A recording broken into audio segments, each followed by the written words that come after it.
Hello everyone, क्या हाल चाल है? हेलो एवरीवन, आई होप इस पर आवाज़ थोड़ी सही होगी। या थोड़ा सा दिक्कत है यार मेरे साथ, माइक सही इस्तेमाल नहीं हो पाता है। सही बात है।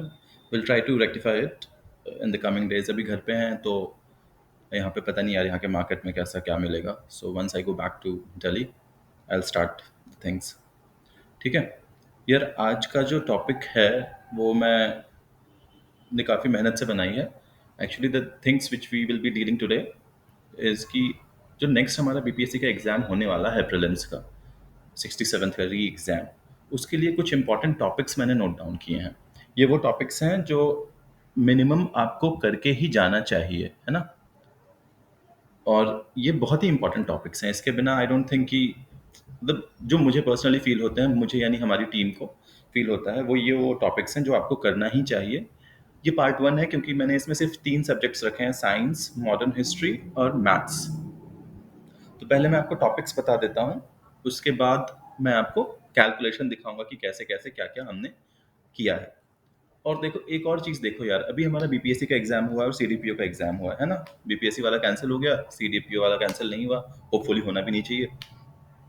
तो एक बड़ा अच्छा तुम्हारे पास 2 टेस्ट सीरीज़ टाइप का हो गया तुम्हारे पास, 2 तुमने टेस्ट दे दिए। तुम बहुत अच्छे पोजीशन में होंगे अपने परफॉर्मेंस को इवैल्यूएट करने के लिए। कितने पानी में है अपन, है ना? ये अपन को पता चल चुका होगा अभी तक। तो हम क्या कह रहे हैं कि वंस यू एनालाइज कि आप कितने पानी में हैं, तो पानी से बाहर भी तो निकलना होगा भाई। कि पानी में ही रहोगे तो पानी से बाहर निकलना है। तो देखो, उसके लिए मैंने क्या किया है, मैं ये नहीं कह रहा हूँ कि यही वो टॉपिक्स हैं जिससे सवाल आएंगे। ये वो टॉपिक्स हैं जिससे there are higher chances of asking the questions. So उससे पहले कल के भी वीडियो में जो हमारा निखिल भाई का वीडियो था, उन्होंने आपको स्ट्रैटेजी शेयर करी है कि क्या स्ट्रैटेजी होनी चाहिए आपकी इस 50-55 दिन की। उसमें जो सबसे की पॉइंट है, जो टेक अवे पॉइंट है, जो आप लोग शायद मिस कर रहे हो, जो मुझे लगता है जो बहुत सारे एस्पिरेंट्स मिस मिस कर रहे हैं, are these 10 to 12 days of this month. Do not become complacent, बोलते हैं अमिताभ बच्चन जब कोविड आया था। तो I will reiterate same thing, do not become complacent. आपको ये 10 से 12 दिन मैक्सिमम यूज करना चाहिए। एज इफ 5 जून को आपका पेपर है, उस हिसाब से आपको ये 10 से 12 दिन यूज करने चाहिए। और इसमें वो सारी चीज़ें पढ़ लो, रिवाइज कर लो। मैं तो कहूँगा सारी चीज़ें रिवाइज कर लो। देखते हैं टॉपिक्स। साइंस के टॉपिक देखो, लाइट। लाइट मैंने मोस्टली कवर कर लिया यार, 80-90% of the light has already been covered. Current electricity भी मैंने कवर किया है, 50% ऑफ करंट इलेक्ट्रिसिटी मैंने कवर कर रखा है। R1 सीरीज, पैरेलल कॉम्बिनेशन क्या होता है, ओम्स लॉ बचा हुआ है, वो सब मैं बता दूंगा। हीटिंग इफेक्ट, एमसीक्यू के थ्रू ये सब कवर्ड है। यूनिट डायमेंशंस कवर्ड है, हमारा स्केलर वेक्टर कवर्ड है। वर्क पावर एनर्जी बचा हुआ है, will try to cover that. Heat बचा हुआ है, will try to cover that. Electrostatics basics और ग्रेविटेशन जो रेड कलर में मैंने किया है, these are the most important out of eight, these 8 topics, these are the most important topics. इसके बाद भी कुछ होंगे भाई, ऑब्वियसली, मतलब फिजिक्स में सिर्फ इतना ही नहीं होगा, और भी कुछ कुछ टॉपिक्स हैं, जैसे वेव्स है, लॉज ऑफ मोशन है, और मैग्नेटिज्म है, और भी कुछ एक आध टॉपिक्स होंगे। But I do not find that कि अगर आप कॉस्ट बेनिफिट एनालिसिस करो, the input you put in, उसके करस्पॉन्डिंग आपको आउटपुट नहीं मिलेगा। सो अगर आपको वो सारे टॉपिक्स करने हैं तो आई वुड सजेस्ट यू कि पहले ये सारे टॉपिक्स कर लो, उसके बाद वो सारे करना। नेक्स्ट देखते हैं।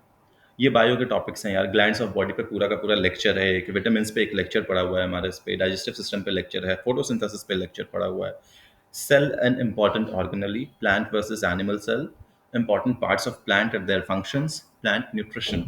जिस पे मैंने कवर्ड लिख रखा है ना यार, इन पे हमने ऑलरेडी एक टॉपिक्स डिस्कस कर रखे हैं, ईदर थ्रू एमसीक्यू और through a proper lecture of 30 minutes 20 minutes, इस तरह का हमने कर रखा है। तो वोट आई सजेस्ट यू कि आप हमारा साइंस वाला वीडियो पूरा देख लो। सेक्शन में मुझे लगता है 20 से 25 वीडियो होंगे, और it will not take you more than 2 days or 3 days to see all the videos and make proper notes out of that। ठीक है, केमिस्ट्री देख लो यार। Acid based salt, chemical reaction, soaps and detergent, atomic structure, polymer, metals and non metals, oxidation and reduction. Nuclear reaction मुझे physics में लिखना था, but ठीक है, वो मुझे इंपॉर्टेंस वाइज उतना नहीं लगा, इसलिए मैंने सबसे लीस्ट नीचे रखा। अब देखो मैं क्या क्या बताना चाह रहा हूँ तुमको, इसी में बताता हूँ। एटॉमिक स्ट्रक्चर वैसे बहुत इंपॉर्टेंट टॉपिक है, बट चूंकि हमारा पिछले एग्जाम में उसने 3 सवाल इससे पूछ लिए हैं, तो व्हाट आई थिंक कि अब री एग्जाम में इससे क्वेश्चन आने के चांसेस कम हैं। तो सी 30-40% ऑफ द सिलेबस आपका ऐसे ही माइनस हो जा रहा है। जो जो आपसे एग्जाम में 67th में आ चुके हैं, मेरा पर्सनल ओपिनियन है उस पर ज़्यादा फोकस मत करना, रिमेनिंग टॉपिक्स पे ज़्यादा फोकस करना। टाइम बचेगा तो फिर उसको भी कवर करेंगे। यू गेटिंग द कॉन्सेप्ट मैं क्या कह रहा हूँ? अपन को इंपॉर्टेंट टॉपिक्स अपन ने लिख लिया है 10 साल का पेपर एनालाइज करके। अब इसमें से जो टॉपिक से क्वेश्चन आ चुका है 67th का कैंसल्ड पेपर में, we will leave that topic. Rest topic में importance wise will study that first, will cover that first, उसके बाद will cover other topics as well. हाँ, ये सबसे इंपॉर्टेंट एरिया है current affairs related to science and technology, जो space mission होता है, क्रिप्टो करेंसी होता है, सोलर प्लांट्स होते हैं, रिन्यूएबल एनर्जी वाला होता है, और भी जो बजट में कुछ टॉपिक्स टर्म्स यूज होते हैं, जीन, बायोटेक, इस तरह की चीज़ें, जो आईओटी, M2M। अब आई एम थिंकिंग कि एक मैं कंप्यूटर वाले से भी रिलेटेड एक वीडियो में लाऊं जिसमें कंप्यूटर का टर्म्स जो अदर पीसीएस में पूछा जाता है, अभी तक अपने पीसीएस में नहीं पूछा गया है, बट आई एम थिंक, मतलब I don't know, I am getting the feel कि शायद इस बार वो चीज़ भी ये लोग इंट्रोड्यूस कर दें, क्योंकि they are in no mood to continue with the same pattern which they have been continuing since long. They are planning to change the things, and once they change तो current affairs में science and tech वाला portion they'll introduce। अभी तक सिर्फ core science they are asking, general science, technology वाला portion वो introduce करेंगे, और फिर आईसीटी वाला भाई आ ही जाएगा, उससे अपन बच नहीं सकते। तो आई एम थिंकिंग कि एक वीडियो, शॉर्ट वीडियो 20-25 मिनट के वीडियो के through I try to cover that topic also. Let's see time मिलता है या नहीं। मैथ्स में देखो यार, मैथ्स में इंपॉर्टेंस वाइज लिखा मैंने, जो लाल कलर से हैं वो इंपॉर्टेंट है।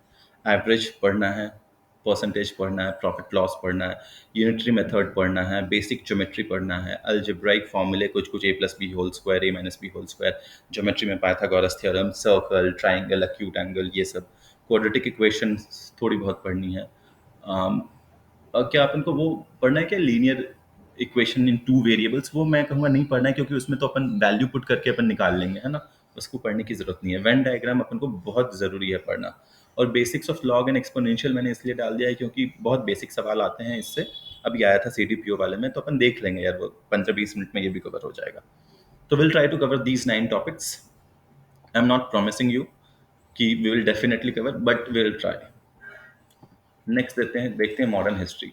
मॉडर्न हिस्ट्री में अगर तुम मुझसे एक टॉपिक पूछो जो कि 67th री एग्जाम के लिए सबसे ज़्यादा इंपॉर्टेंट है, तो आंख बंद करके undoubtedly that will be socio religious reforms in details. सारे सोशल रिलीजियस रिफॉर्म्स तुमको पढ़ने ही पड़ेंगे, चाहे वो राजा राम मोहन रॉय हो जाए, फिर दयानंद सरस्वती हो जाए, स्वामी विवेकानंद, ज्योतिबा फूले, सैयद अहमद खान, जितने भी हैं, आत्माराम पांडुरंग, ये तुमको पढ़ने ही पड़ेंगे। एक टॉपिक मैं इसमें मिस कर रहा हूँ यार, वो मैंने लिखा नहीं, मुझे अभी ध्यान आ रहा। Societies before Indian national Congress से पहले जो सोसाइटीज़ बनी थी वो भी इंपॉर्टेंट है। 1857 का रिवोल्ट डिटेल में पढ़ना है। ट्राइबल रिवोल्ट मुझे अब नहीं लगता इंपॉर्टेंट, अगर तुम मुझसे 67 के प्री से पहले पूछते तो मैं बोलता, बट सिंस इससे दो तीन सवाल आ चुके हैं 67 प्रीलिम्स में, तो आई आस्क कि आप इसको बाद में पढ़ना है। रिवोल्यूशनरी एक्टिविटीज इतना इंपॉर्टेंट है, इतना इंपॉर्टेंट है कि हर एग्जाम में आएगा तुमसे ये, जब जब प्रीलिम्स होगा रिवोल्यूशनरी एक्टिविटी से एक ना दो सवाल होगा ही होगा। लॉर्ड कर्जन एडमिनिस्ट्रेटर पढ़ लेना। गांधीयन फेज जब मैं कहता हूँ तो 1917 से लेकर 1947 गांधी जी हीरो हैं, हीरो थे, हीरो रहेंगे।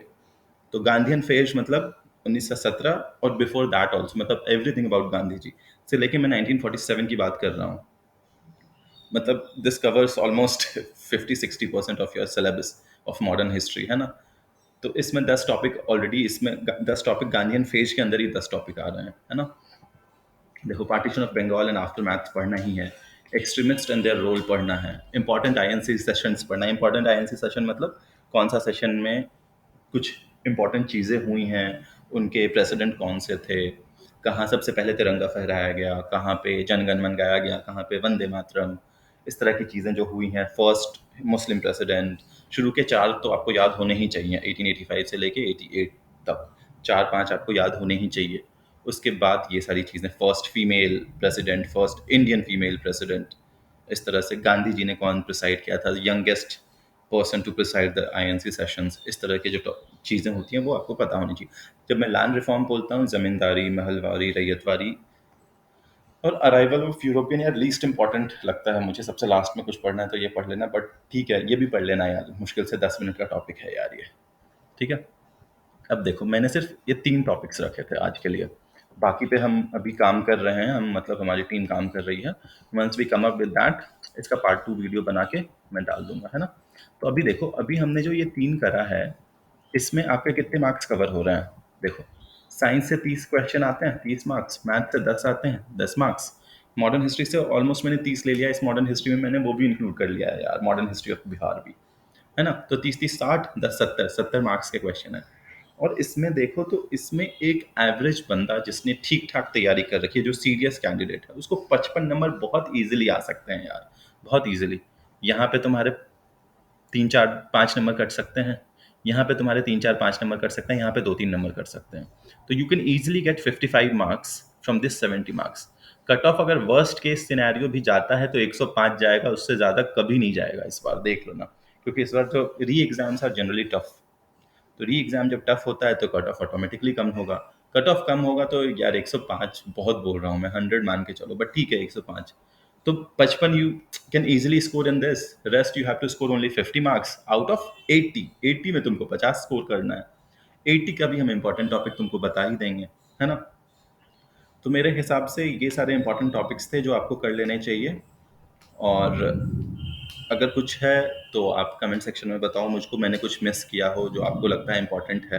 अगर ऐसा होगा और मुझे लगेगा कि हाँ वो होना चाहिए, मुझे मतलब हमारी टीम को लगा कि हाँ उसको भी अपन को इसमें डालना चाहिए, तो जो नेक्स्ट पार्ट 2 का वीडियो लाएंगे उसमें हम कोरिजेंडम इशू करेंगे कि हाँ भाई ये हमसे गलती हुई है, आपको ये चीज़ें भी उसमें डालनी चाहिए थी। ठीक है।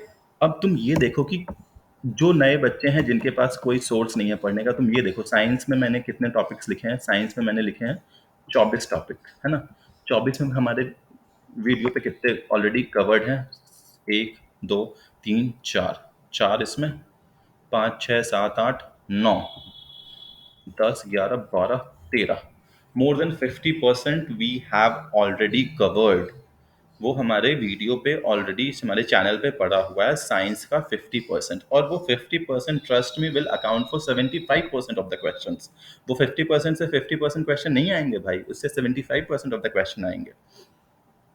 तो जो भी बच्चे नए हैं या फिर जिन्होंने भी साइंस के हमारे वीडियोस नहीं देखे हैं, मैं फिर से तुमसे कहूँगा कि अभी 2 3 दिन में, इस वीक में, मान लो आज कौन सा डे है, वेंसडे।